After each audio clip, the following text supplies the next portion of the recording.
Welcome back, everyone. My name is Lida Modiano. I'm an advisor to Reload Greece on strategic partnerships. Thank you for staying with us in this last part of the conference. Rest assured that there is more valuable insight coming, so you did well to stay.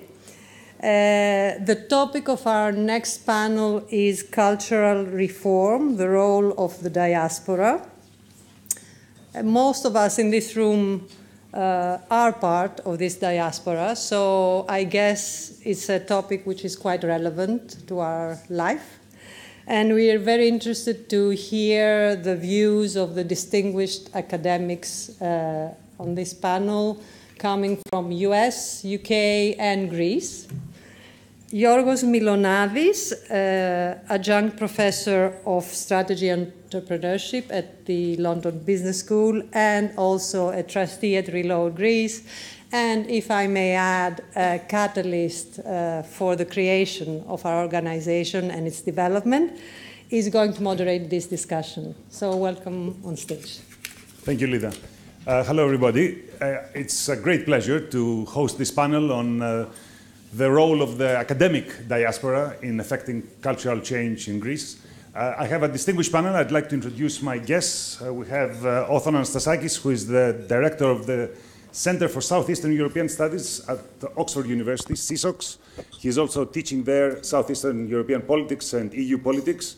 Antonis Kamaras, who is an experienced policy analyst and advisor and an affiliate of SEESOX.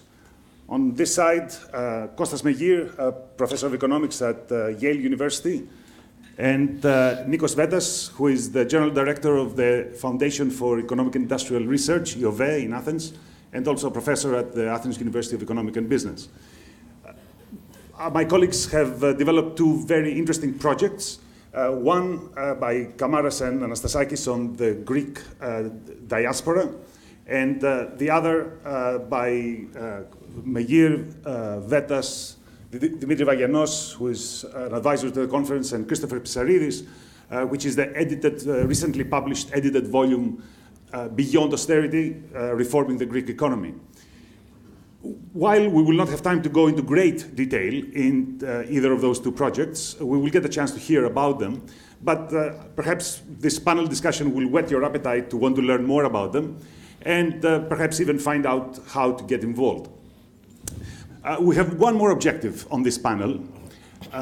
Both of these projects are very good demonstrations of what Effie said in the morning, which is that entrepreneurship requires taking initiative, forging relationships in ways that have not been done before, and developing a new course of action. And that statement that I've made spoke to my heart because, as Lida mentioned, when I met the co-founders of Reload Greece in 2012, 5 years ago, I could have never imagined the kind of commitment I would end up making on the Reload Greece project. That commitment required, that process required taking a leap of faith into the unknown. It required learning quite a lot, making great new friends, and perhaps accomplishment, it might be too strong a word, but certainly being able to sleep better every night, knowing that you've done your bit. And I think I'm speaking for all my colleagues here on the panel, saying that I think our ambition is that once you hear the stories that Costas, Nikos, Antonis, and Othon have to share with us, perhaps you might start asking yourselves, if these academics can be entrepreneurs, why can't I be an entrepreneur as well? So we'll start with a discussion amongst the panel. Start with a discussion on the panel and then open it up for questions. So let me turn to Othon first. The Greek Diaspora Project and the work that you do at SEESOX, Othon. Can you give us a sense of what this is about? Yes, but before that, I want to thank Effie and Christina and the whole team, and Yiorgos, of course, who's a very, very close friend. We've known each other since the university years in Athens, and I've been following that tremendous initiative that you have started here.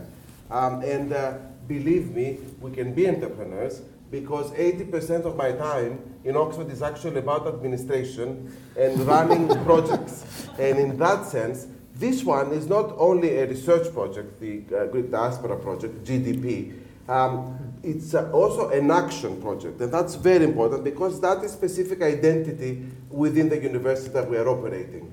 So we've got this academic context in Oxford, and especially at St. Antony's College, which is one of the 39 colleges, that has that special kind of relationship, and it does stimulate it between academics and policymakers. So we already are grounded within the policymaking community. Now, the Greek Diaspora project is our flagship project at SEESOX, at Southeast European Studies at Oxford. And I speak here on behalf of my colleagues as well, Manolis Patsinakis, who's here, and Kira Gartsou, and Fotini, who's there at the slides behind the screen. And we all work together as a core team, together with others and affiliates in Oxford. Now, what is the big idea? How Greek diasporas engage in times of crisis with homeland, but also beyond crisis as well. So the dependent variable of this is the nature, the identity, and the significance of Greek diaspora, or other diasporas, because we're talking about many localities, many different diasporas around the world. The mission to create something relevant and assist Greece at present struggling obviously with crisis through our analysis and study and how diaspora can be a part of this procedure. The point of departure, the existence of a big number of Greeks abroad through the previous waves, but also the very big brain drain that has been taking place as a result of the crisis. Some have numbered this in 500,000. The methodology, we are conceptual, but also comparative and analytical in using primary and secondary material, and then also policy relevant with recommendations. The immediate aims that we've got for this year, the study of Greeks in the UK, and a big conference in June, which we will invite scholars from around the world to present their work. The medium term is a series of milestones and deliverables to deepen our analysis and have an impact in the debate that is happening. And then the long-term vision is to make this also regional. And then we use Greece as a pilot project, and then we can engage with other studies as well in other countries in Southeast Europe that also depend a lot on their diasporas communities. Now, one of the originalities of this project is the interactive map that I will show you in the slide. Now, this is one of the projects that is very, very important and original that we have created, and this is the first step, and we are very happy to present this. We have created this map, which is about, it's got various functions. The first one is mapping diaspora. So what we did is actually, you see all these balloons, and these balloons represent data that we got through the Greek Ministry of Foreign Affairs for the moment, and we're also working on our side as well in collecting even more data.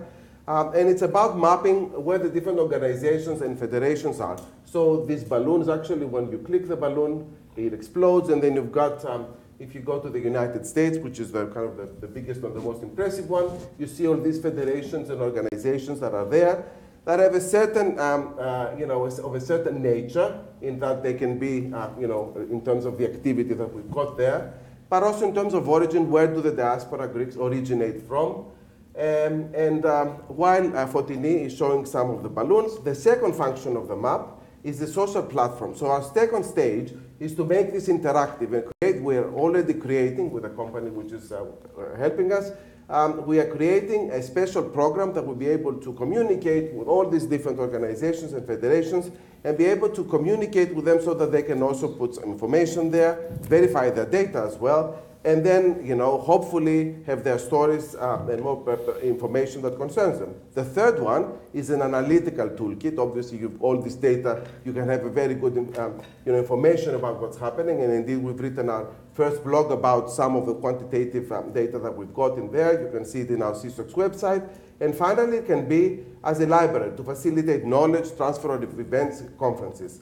I will stop with that because I don't want to give Yiorgos a heart attack. He's got half an hour, he said, but then we can come back later with more questions. Thank you, Othon, very much. Well, carrying on actually on this project, Antony, can you give us a sense of the background here and how did it come into being? The original idea, I was a trustee at Anatolia College, which is a private school in Thessaloniki, founded by American missionaries in the 19th century, and I was wondering why the Greek Americans were not giving enough to us. That was before the crisis.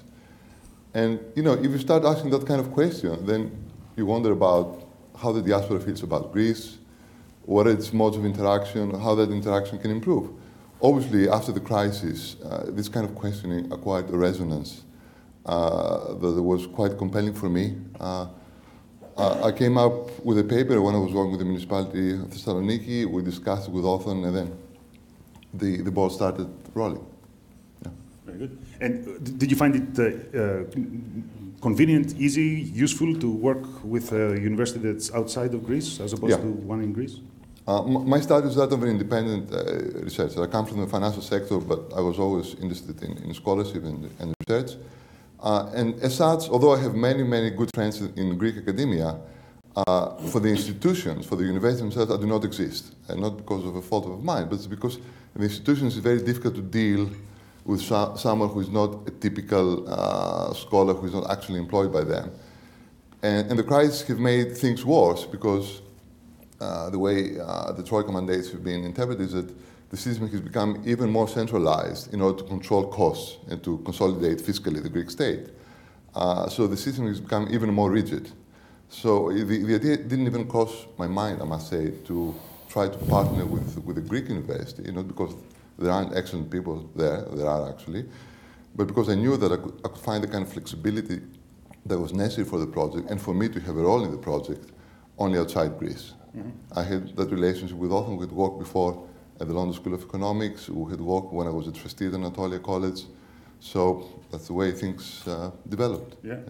And there's another relationship here, which is between the Ministry of Foreign Affairs that Othon mentioned is giving you the data. That's true. It's kind of a public-private partnership of sorts. That's true. What is the benefit to the ministry from this? I think again, you look at the Greek state in times of crisis, there is only money for operational expenses. It's very difficult, particularly in this juncture, for any government agency to locate funding for strategizing, analysis, and so on and so forth.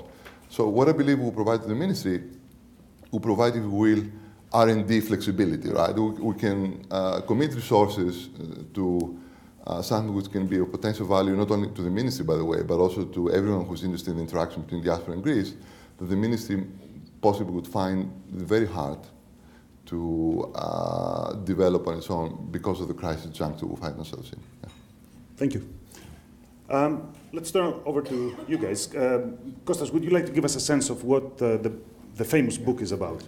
Yes, well, actually, at the heat of the crisis, a group of us started talking about the problems in Greece on kind of two fronts. First of all, what's kind of gone wrong? Why is this crisis? Is it really an issue of debt? Is it something much more fundamental? But also, we were concerned about the way that issues are being approached in Greece. So, for example, what's the evidence base? How is policy designed? We actually have some slides. They're there. I can't see them there. That's why I got confused. So, so basically, we started discussing. We started publishing articles as a small group, particularly Dimitris Vagianos, Nikos, Vettas, and I. And then we designed this kind of conference where we brought together a large number of basically Greek descent academics or Greek academics living abroad. And at that conference, we allocated chapters and sectors of the Greek economy, things like the public sector, the tax system, the labor markets, the product markets, and so on, to groups of people who specialize in this. They're all most of them are in well-known universities. And we asked them to do two things. First of all, to diagnose how that part of the economy contributed to the onset of the crisis, and secondly, to propose reforms. One thing that's quite important, and it's never been stressed, there's no party line here. Every group had their own views. They developed their own line of attack on the problem. Of course, we are kind of relatively like-minded people, particularly on the methodological side. But one thing that was really important for us is to bring in the concept of evidence-based policy. So everything that was being said in that book is supposed to be supported by real data and by cutting edge research, kind of bringing in what we know from basic research in economics and the social sciences to bring it to bear with for dealing with Greek problems. This is as you can see, it's a large group of people. They range from tons of institutions, from say MIT or Zurich or Frankfurt or London or wherever, many the US, etc. A number of places, various different views. It's not homogeneous, but there's one thing that permeates it: rigor and evidence base. Thank you, Costa. If I may turn over to you, Nico. You are someone who's lived abroad quite a lot, studied, worked abroad, came back to Greece. How do you, when you look at this kind of collaboration, what would you find interesting or unusual or useful in this kind of collaboration? One that cuts across both the international dimension, so people outside of Greece with people in Greece, on the one hand, and also people who are more perhaps on the practitioner side and people who are on the academic side. Right. So there is a particular way to look at the pathogenies of the Greek economy before the crisis and also what happened during the crisis, which is perhaps interesting. The Greek economy has increasingly become, actually I should say the Greek society, as an entity that is afraid of change and afraid of foreigners. We are becoming closer and we are becoming more conservative. And in fact, opening up to new ideas, to new people, to new capital is essential if we want to move from where we are to where perhaps we can be a little bit better. If we do not open up, the current status quo is actually the best we can achieve. And this is an example where you can open up to ideas. You do have an expertise. Greece is actually lucky to have an amazing in quality and quantity diaspora. And if we do not open up now, when are we going to open up? Now, this book took a long time to write. It's actually a little bit more than 4 years, I think. And it would have never been finished if it were not for Dimitri sending about 15 emails every day. Now, when we started it, we wanted to be a little bit more ephemeral, so how we can actually do things now. But then as we were digging, we found out that the problems were actually much deeper. So this has recommendations for what could happen actually tomorrow morning, but it actually puts the Greek economy in perspective. Back in the early 80s, Greece was among the most prosperous economies in Europe. We were ranked 14th within all the European economies. Today we are about 25. And this is not because of the crisis. This is a gradual slide. There was kind of an internal joke, which was, aren't you in a hurry to finish the book? I mean, the crisis is going to be over, and we're saying, no, it's not going to be over. Now, seriously, what this indicates is that whereas, as Costas also said, we do not necessarily agree on every single thing. If you actually take the experience that two things can bring into the Greek discussion, which is best practices from other countries, and at the same time, evidence-based analysis.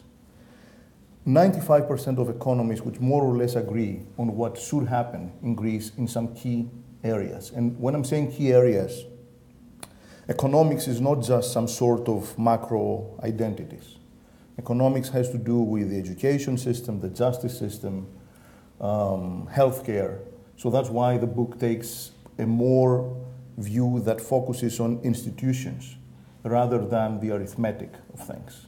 And in that sense, whereas it is rigorous, it is written in a way that the average citizen could and should actually approach. One last thought, because I'm watching your device there. He's pointing this to me. He has it like that. This thing about not being open, perhaps it is a natural tendency when you are in trouble to go to your comfort zone. And maybe this is becoming even in stronger economies than ours. Okay, if you think perhaps of the Americans, or should I say the UK? that when you don't have an easy way to grow, as perhaps you had 20 years ago, now you're starting pointing the finger to foreigners. You don't want them into the country. You don't want the foreign ideas. You don't want monitoring. However, even if for large economies I could understand this, for a small economy like Greece, there is no excuse. And the only way for us is, I'm not going to repeat the standard cliche that we have to become like Denmark or Israel or the Dutch, but basically we have. Thank you. I think what you have, all four of you said, gives us a very good sense of what your projects are about. But before we open it up to the audience, I wanted to get one more kind of thought from all of you, which is about the ultimate objective here. So in a way, you're at the start of the process. You have, in a way, finished the process, perhaps not finished it. But can you give us a sense of what you're aiming to accomplish here? So what would be a great measure of success, and what is the time frame that you have in mind? Can I just say something before the ends and objectives, just to say a little bit about the substance? Because we look at the diaspora, not in a kind of an idealistic way, in a normative way, what it should be, but also in the real way. So we know that there are limits, and that others can contribute and others can be negative. So we are kind of very, very open in what we're seeing in terms of how diaspora engages. But what we would like to achieve with this is have, first of all, an impact with engaging with young scholars from here and from Greece. Mm-hmm. And that's very much part of our job. We also want to, obviously, to have a number of publications and an output that would be really, that can make a difference.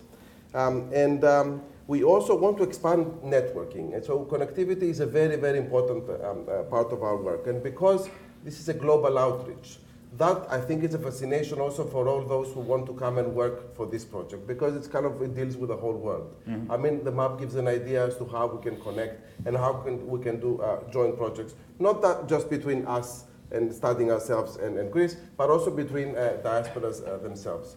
In that sense, we really would like to make a difference with the substance of things that we will be talking about. Mm-hmm. So that sounds like a normative objective, right? Yeah. In terms of us, yes. Normative, yeah. But not in terms of how we see diaspora dealing with Greece. Right. Antonis, you want to add? Well, ultimately, I don't think of a diaspora, but I think of Hellenism. I think we should be in the business of redefining Hellenism as a cross-border community which has a highly developed sense of a joint fate. Yeah, that's how I see the project. Yeah. Mm-hmm. And in terms of time frame, when do you expect to see anything that you would recognize as an impact of what you have done? A year, 6 years, 10 years? The impact, you see it, in your work. Talking academic time frames. You see it in your work as it proceeds. So, for instance, when you see your journals to go into academic journals, and having gone through this peer-reviewed process, you already have an impact there. When you see your information and your output in a newspaper, or being helpful to state officials, that's something also that that makes a difference, and it's actually some kind of an impact. So this is a 3 to 5 year old project. It starts now, so it's kind of gradual. When we do the conference, for instance, and we're going to have all those who will talk about diaspora present their papers, there's going to be a book, and that's going to be a significant output as well. So you see the impact, and that, I think, is the pleasure of this whole thing, that you see impact in all these little things that you are, the sky is the limit, basically, with these kinds of projects. Thank you. Over to you guys. You've just finished, so you're done. Now you're ready to go on vacation for... I'm certainly ready to go on vacation, but we can't, because as you probably imply, the job's not done. The ultimate objective, of course, is to have everything we say in the book implemented. But that's not going to happen. But at least what we would like to do is see the way that the debate takes place in Greece to change, right? Again, to move away from purely ideological cliché and kind of be able to discuss about policy in a sensible, positive way that's evidence-based, on which at least we can start arguing rather than kind of labeling people with political labels of one type or the other. Even if we manage to change the way that the debate takes place in Greece, that will be a huge achievement. If we start seeing some of the ideas that we've been mentioning to being debated, that'll be even greater achievement. We actually have seen some of the things that we've suggested in op-eds actually maturing, like debt for reform type policies. We've seen them now being discussed more and more. If we could see more of the ideas that we've now put in the books as on the agenda, that would be fantastic. But if at least we can see rational debate, evidence-based debate in policy, that would be a huge step. Nico? Right. So I'm not going to tell you something that people don't know, but the situation in Greece is actually extremely difficult. Even if you actually see some marginal improvement in this or that, lots of people are running out of their lifetime savings, and everybody is basically running out of energy and patience. So marginal improvements will not do. And if the core scenario is that we are going to move parallelly like that for the next 10 or 15 years, that is not good enough. So there must be a sense of energy. We share this sense of energy. Naturally, the decisions are taken by politicians as they should. And academics cannot tell politicians what to do. Only the voters, the citizens, can tell politicians what to do. But our part of the job is actually to clean up the evidence, and to those who are actually willing to listen, to give them the opportunity to say, I have a choice. Now, if the choice at the level of the government or the level of the society is to go this way or that way, that's fine. But at the very least, you can help people make an informed choice. This is becoming increasingly difficult because, as I said, after about 10 years of a mess, people do not have the appetite at this point for an in-depth discussion. This is unfortunate. Thank you all. Thank you very much. I'd like to open it up for questions from the floor. The back. I was wondering if you would like to share, have you reached any conclusions? I mean, anything you want to share with us? I'm referring to your book for the austerity. I mean, are there any low-hanging fruits, for example? Is there anything that you concluded that it's easy to do? So, thank you. Let's take two more questions and then bring it back over there.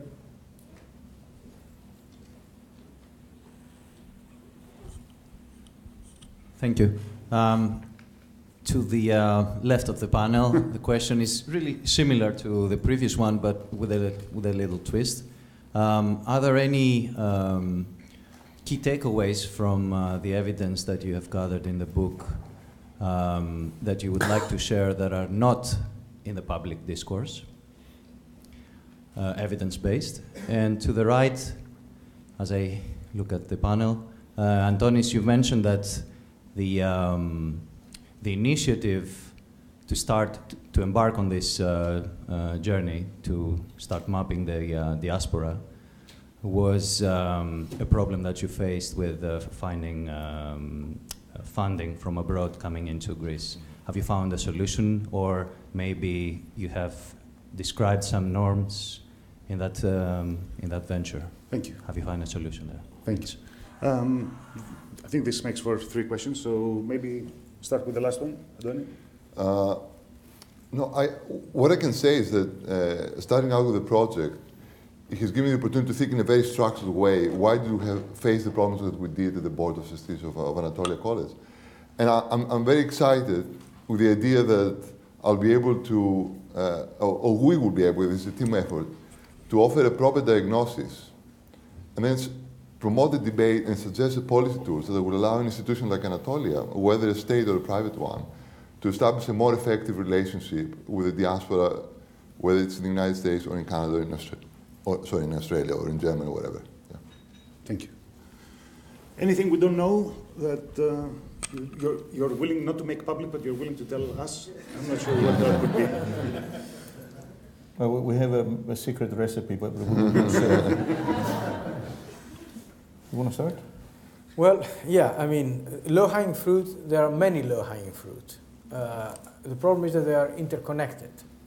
So, for example, the obvious thing that we all know here, we need to encourage entrepreneurship, right? You know, that's if we don't have outward-looking companies that are willing to operate in Greece and are willing to export, then we are condemned to a continuous compression of standards of living, and the mechanisms are obvious. But if I may add, you don't have a chapter on entrepreneurship in the book, is that right? Well, we do. The point is that entrepreneurship is encouraged, not just by talking about entrepreneurship, but by having institutions that do not impede entrepreneurship. Right? So that's of course key. So you need competition in the product markets. You need a judicial system that actually operates and allows you to be able to enforce contracts. As one of the chapters by Ilias Papaioannou mentions, there are 280,000 court cases pending in Greece at the moment. So, if you're an entrepreneur and you want to start a business and you want to write a complicated contract, you have to know that this contract can be enforced. Without judiciary, it cannot be enforced. Then if you have a labor market that is dysfunctional, it's very hard to plan a business. So there are many low-hanging fruit in the sense that there are tons of things that can be done and will yield very quickly a return, but they have to be done as a group. There's no point in improving the education system and then producing graduates that can't find any job because the whole labor market is totally frozen. So we've got this question in Greece. What I would do in the first 100 days, well, the first thing, of course, you need to announce that you are open for business. You need to create a commission of business people that will help you identify the key priority regulations to address, and you need to start reforming the tax system, which is completely punitive at the moment. The cost of hiring people is prohibitive. So there's unfortunately the point about Greece is that we've come down this road for the last 30 or so years, such that it's not a simple "I'll do this and everything will be fine." It's a complex set of interrelated policies that have to be implemented, but they have very high return and very quick return, and many of them are free to implement. Can I add 3 very quick things? I see something that says 1 minute, so this is how many seconds per? All right. First of all, we first published the book in English because we are not only addressing those who live in Greece. During this crisis, we actually saw 2 sort of misunderstandings coming from people abroad, especially from people in the US, I would say. One possible misreading of the Greek crisis is that the crisis came because of the euro, and unless you leave the eurozone, the crisis will not be over. And there is a lot of analysis in the book that actually shows that the crisis is not because of the euro, the crisis is because of institutions, and if you actually leave the euro, institutions will probably deteriorate. Likewise, there are lots of people who think that Greece is unreformable. And unless you press a red button and you start from zero, nothing can be done. And we do not believe this either. Then there is the issue that Costas actually mentioned. In all of these low-hanging fruit areas, you should actually quantify. And the benefits that you're going to have if you become a, quote, normal country are actually massive. Mm-hmm. So I'm just going to repeat this thing that I said. It's a decision where you're going to go. It is not that you don't know where you could go. Final thing, Yiorgo. If there is one thing that connects everything, is that at least in the last 30, 40 years, I guess at least, economics has developed into the field that is the systematic study of incentives. Incentives at every level, incentives for businesses, incentives for workers, incentives for politicians. And we have fixed a lot of things during the crisis, and actually it is close to a miracle that the 2 deficits have been fixed. However, the incentives have gone the wrong way. An example is the pension system, where basically we have equalized the plus and the minus. However, there is no incentive for you not to actually be dishonest with the state. So we're bringing the fact that incentives have to be aligned if you want the exit from the crisis to be sustainable. Thank you very much. I think what becomes obvious to me hearing all of you talk is, on your side, you've done an enormous amount of work in this book. It's a product of many years of work and lots of people contributing. You have serviced many of the problems that are endemic in the economy, and you are suggesting ways of dealing with them. So obviously, we're making a great disservice if we're trying to condense the essence of what you have found out in just a few minutes. And I would encourage everyone to read the book and, as you say, have a conversation around the issues that are being raised there. And I think there's a lot of work that remains to be done in terms of dissemination of the findings, as we're talking with Dimitri earlier in the day. And on your side, I think it's a fantastic project, the one that you're started. It gives a lot of opportunity for starting to have the conversation from the very beginning about how these communities are constituted, who belongs to them, what is the work that they do, how do they give back or connect to Greece. So what I really like about what you are doing is the fact that from the get-go you are opening it up as a project that has some degree of interactivity with the people who are comprising those communities.